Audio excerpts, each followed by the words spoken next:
Halo teman-teman, kembali lagi ke channel Melva Nurjana. Nah, kali ini Melva akan ngebahas tentang kajian stilistika pada cerpen Rumah Bambu karya GB Mangunwijaya. Nah, kali ini Melva akan menguraikan dua kajian ilmu stilistika, yaitu gaya bahasa dan diksi atau pilihan kata pada cerpen Rumah Bambu karya Mangunwijaya. Nah, teman-teman tahu nggak sih apa itu gaya bahasa? Gaya bahasa merupakan gaya atau style bahasa yang digunakan oleh pengarang untuk memberikan ciri khas pada karya sastranya sehingga dapat dibedakan dengan penulis lain.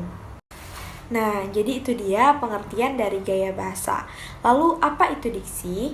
Diksi atau pilihan kata merupakan kemampuan pengarang dalam memilih kata untuk menguraikan karyanya. Nah, setelah mengetahui pengertian dari gaya bahasa dan juga diksi, langsung aja nih kepada kajian stilistika pada cerpen Rumah Bambu karya Mangunwijaya.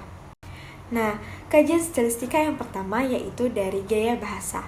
Gaya bahasa biasanya identik dengan majas-majas yang berfungsi untuk mengungkapkan pikiran-pikiran untuk memperlihatkan jiwa dan juga kepribadian dari penulis. Nah, gaya bahasa yang akan Melva bahas pada cerpen Rumah Bambu karya Mangunwijaya ini yaitu dari segi penulisan cerita, penggunaan majas, serta penyimpangan bahasa. Yang pertama yaitu dari segi penulisan cerita. Nah, kata-kata yang digunakan oleh Mangunwijaya ini mudah dicerna oleh masyarakat umum, meskipun terkadang Mangunwijaya menggunakan istilah-istilah Jawa di dalam cerpennya. Namun, istilah-istilah ini masih mudah untuk dipahami oleh masyarakat umum. Mangunwijaya bercerita dengan menggunakan bahasa yang sederhana, sehingga pembaca dapat dengan mudah menyelami isi cerpennya. Sesuai dengan judul cerpennya, dari awal hingga akhir cerpen ini hanya terfokus pada rumah bambu milik Parji, sehingga dapat dikatakan penulis ahli dalam pendalaman sastra pada judul Rumah Bambu. Melalui cerpen Rumah Bambu, Mangunwijaya mencurahkan pandangannya mengenai kemanusiaan atau humanisme serta kebebasan atau independen. Nah, berikut kutipan-kutipan dari cerpen Rumah Bambu yang menunjukkan pandangan Mangunwijaya terhadap kemanusiaan atau humanisme. Nah, setelah itu berikut merupakan kutipan-kutipan dari cerpen Rumah Bambu yang dimana menggambarkan kritik dari Mangunwijaya terhadap kebebasan manusia. Nah, selain yang udah Melva jelasin, Mangunwijaya juga menggunakan bahasa yang polos dan bersifat bebas di dalam cerpennya. Berikut contohnya. Nah, jadi itu dia teman-teman gaya bahasa pada cerpen Rumah Bambu yang ditinjau berdasarkan cara penulisannya. Nah, selanjutnya Melva akan menjelaskan gaya bahasa pada cerpen Rumah Bambu yang ditinjau berdasarkan majas. Nah, majas yang pertama yaitu majas perbandingan. Nah, majas perbandingan ini terbagi lagi teman-teman. Nah, yang pertama yang akan Melva bahas yaitu majas simile atau majas perumpamaan. Majas simile atau majas perumpamaan ini merupakan perbandingan antara dua hal yang dimana pada hakikatnya hal ini berkaitan atau bahkan dapat dibilang sama.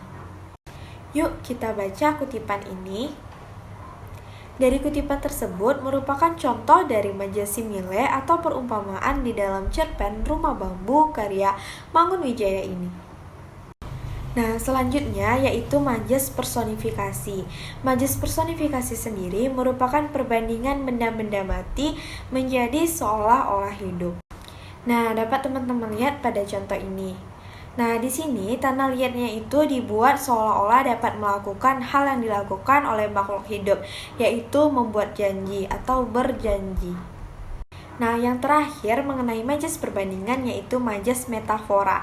Majas metafora merupakan majas yang implisit atau majas yang membandingkan dua hal yang berbeda. Nah, dapat teman-teman lihat pada kutipan ini. Dari kutipan ini dapat dilihat bahwa sarang dimetaforkan dengan rumah atau tempat tinggal. Nah, yang kedua yaitu majas pertentangan. Nah, majas pertentangan ini terbagi lagi nih. Yang pertama ada majas hiperbola. Majas hiperbola sendiri merupakan majas yang melebih-lebihkan suatu hal. Nah, dapat teman-teman lihat pada kutipan ini. Pada kutipan tersebut, Mangunwijaya menggunakan kata tertusuk, yang dimana kata tertusuk tersebut melebih-lebihkan kalimat yang ada. Nah, selanjutnya yaitu majas litotes. Majas litotes ini berlawanan dengan majas hiperbola, yaitu dimana dia mengecilkan atau memperhalus keadaan. Untuk contoh dari majas litotes dapat teman-teman lihat pada kutipan ini. Nah, jika teman-teman membaca keseluruhan isi cerpen, teman-teman akan tahu bahwa Parji ini sebenarnya merupakan penjaga sebuah motel yang dipercaya oleh majikannya, sehingga gajinya 3 bulan dapat membeli lincah mewah seperti milik priai. Selanjutnya yaitu majas ironi. Majas ironi merupakan majas yang mengungkapkan pertentangan dengan maksud menyindir. Nah, teman-teman dapat melihat kutipan ini. Kutipan ini merupakan contoh dari majas ironi yang dimana pada kalimat A di sini sebenarnya memiliki maksud bahwa Pinuk tidak menyukai rumah baru Parji karena hanya terbuat dari bambu dan lantainya yang tidak beralas. Nah, untuk kalimat B yaitu bermaksud bahwa bayi mereka tidak dapat tinggal di rumah yang terbuat dari bambu dan lantai yang hanya beralaskan tanah. Atau secara tidak langsung, Pinuk memiliki maksud bahwa bayi mereka itu hanya nyaman tinggal di rumah orang tuanya. Nah, jadi itu dia beberapa kutipan di dalam cerpen Rumah Bambu yang mengandung majas pertentangan. Nah, selanjutnya yaitu majas pertautan. Nah, jenis majas pertautan yang ada di cerpen ini yaitu sinekdok, yaitu jenis sinekdok totem proparte. Jenis majas sinekdok totem proparte merupakan majas yang menyatakan keseluruhan untuk sebagian. Nah, untuk contohnya dapat teman-teman lihat pada kutipan ini. Pada kutipan tersebut, Parji mengatakan atau mengungkapkan mengenai bayi Jawa pada umumnya, yang dimana ini menyimbolkan bayi mereka yang merupakan keturunan dari orang Jawa. Jadi itu dia majas pertautan yang ada di dalam cerpen Rumah Bambu. Nah, majas yang terakhir yang ada di dalam cerpen ini yaitu majas perulangan. Nah, majas perulangan yang ada di dalam cerpen ini yaitu majas paralisme. Majas paralisme merupakan gaya bahasa penyejajaran antara frase-frase yang memiliki kedudukan fungsi yang sama. Untuk contohnya dapat teman-teman lihat pada kutipan ini. Dari kutipan tersebut dapat diketahui pada kalimat A bahwa terdapat kesejajaran kata yaitu pada kata pandai dan tinggi ilmu. Sedangkan pada kalimat B terdapat kesejajaran frase yaitu pada kata anak pertama dan juga anak sulung. Nah, jadi itu dia teman-teman penggunaan majas di dalam cerpen Rumah Bambu karya Mangunwijaya. Selanjutnya yaitu penyimpangan bahasa yang ada di dalam cerpen Rumah Bambu karya Mangunwijaya. Yang pertama yaitu penyimpangan morfologi. Penyimpangan morfologi yaitu penyimpangan pada pembentukan dan penggunaan kata.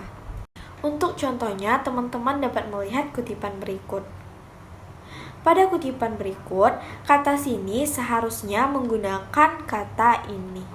Selanjutnya yaitu penyimpangan sintaksis. Penyimpangan sintaksis yaitu penyimpangan yang dimana penulisan kalimat tidak menggunakan sistematis dalam kaidah penulisan kalimat yang benar.